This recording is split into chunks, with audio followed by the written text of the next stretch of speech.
कौन सी क्लास में आप पढ़ रहे होने चाहिए एनडीए अटेम्प्ट करने के लिए। आप कहेंगे मैं 12वीं में आ गया हूं, लेकिन वो सितंबर वाला दे सकते हैं आप। ये वाला जो अप्रैल वाला एग्जाम है वो नहीं दे सकते।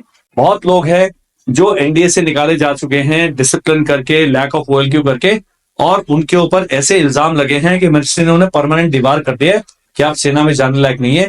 हेलो दोस्तों, मेरा नाम है कर्नल अमरदीप और आप देख रहे हैं वेदा प्लस। इस पर हम बात कर रहे हैं जो एनडीए 1 की नोटिफिकेशन आई है। एनडीए 1 होगा 13 अप्रैल 2025 को। उसका फॉर्म 31 दिसंबर 2024 तक भरा जाएगा। करेक्शन विंडो 7 दिसंबर तक खुली है और बहुत सारी चीजें हैं जो आपको उसके बारे में जानना है।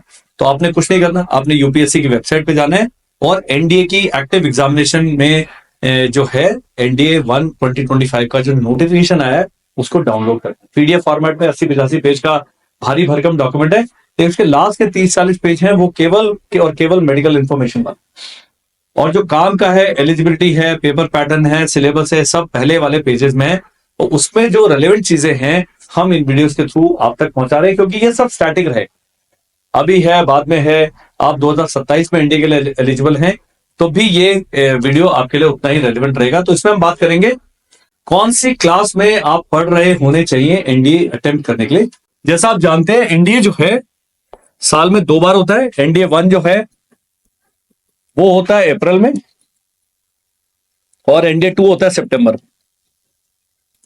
तो यहां सबसे पहले लिखा है कि candidates appearing class 11th exam, जो अभी 11 में एग्जाम देंगे 2025 के शुरू में, वो एलिजिबल नहीं है।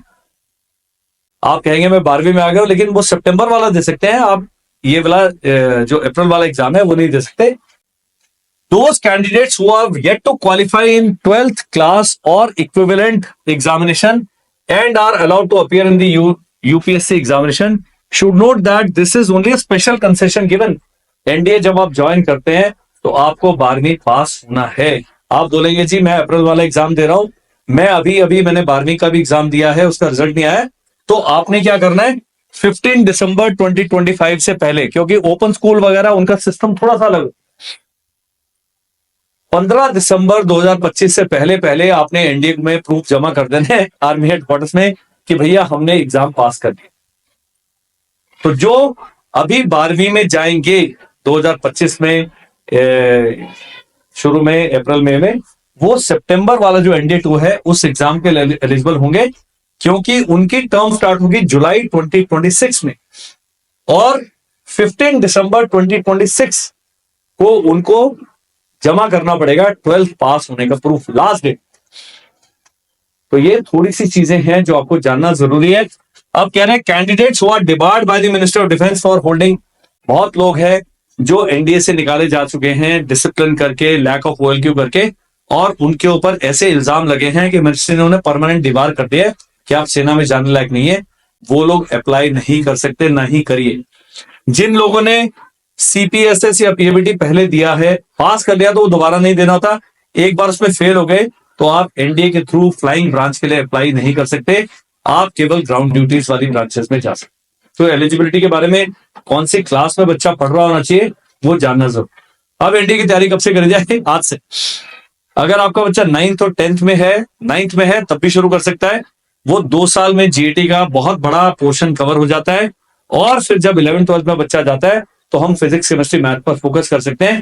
प्लस एनडीए की तैयारी के साथ साथ इंजीनियरिंग या मेडिकल की तैयारी बच्चा कर सकता है, जिससे उसे मल्टीपल ऑप्शन मिलते हैं 12वीं के बाद अपियर होने के लिए। मान लीजिए एनडीए में हो भी गया, रिटर्न में, एसएसबी में नहीं हुआ, एसएसबी में हो गया, मेडिकल में रह गया, मेडिकल में भी हो गया, सब में हो गया और मेरिट में नहीं आया, तो बहुत सारे परमुटेशन कॉम्बिनेशन है। तो एक प्लान बी साथ साथ लेकर चलना जरूरी है। अब मैं पेरेंट्स को बताता हूं कि यदि एनडीए को आप एक ऑप्शन रखना चाहते हैं तो 9th में ये डिसीजन, हमारा 9th 10th 11th 12th वाला 4 साल का जो इंटीग्रेटेड बैच है विद स्कूलिंग विद हॉस्टल शुरू होगा 1 अप्रैल 2025 से। इसके लिए आप स्क्रीन पर दिए हुए नंबर पर मुझे संपर्क करें, आए देहरादून, स्कूल देखें।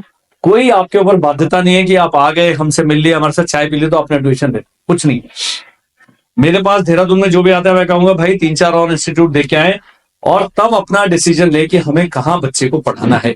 एंड जो आपका डिसीजन हो मान्य हो, उससे हमारे संबंध पर फर्क नहीं पड़ता है। हमारा जो काम करने का तरीका थोड़ा सा अलग है, थोड़ा सा डिफरेंट है, थोड़ा सा अच्छा भी।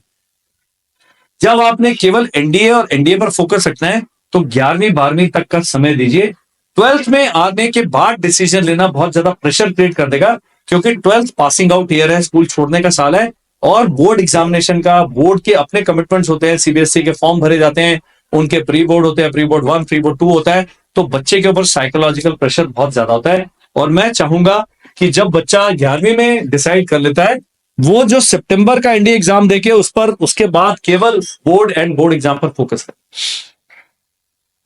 दिन में यदि 1 घंटा एक्स्ट्रा निकालता है तो अगला जो अप्रैल वाला एग्जाम है, अदरवाइज आपने फिर जब 12th के बाद सितंबर वाला है, टारगेट बैच हमारा है जिन्होंने 12th कर लिया है, वो शुरू होगा जी 15 अप्रैल से, वो चलेगा सितंबर तक, वो भी आप ज्वाइन कर सकते हैं। सभी के लिए आप या तो कमेंट सेक्शन में लिखिए we will reach out to you, या हमें दिए हुए नंबर पर व्हाट्सएप करें, मैं और मेरी टीम आपसे संपर्क करें। Thank you, bye bye and जय।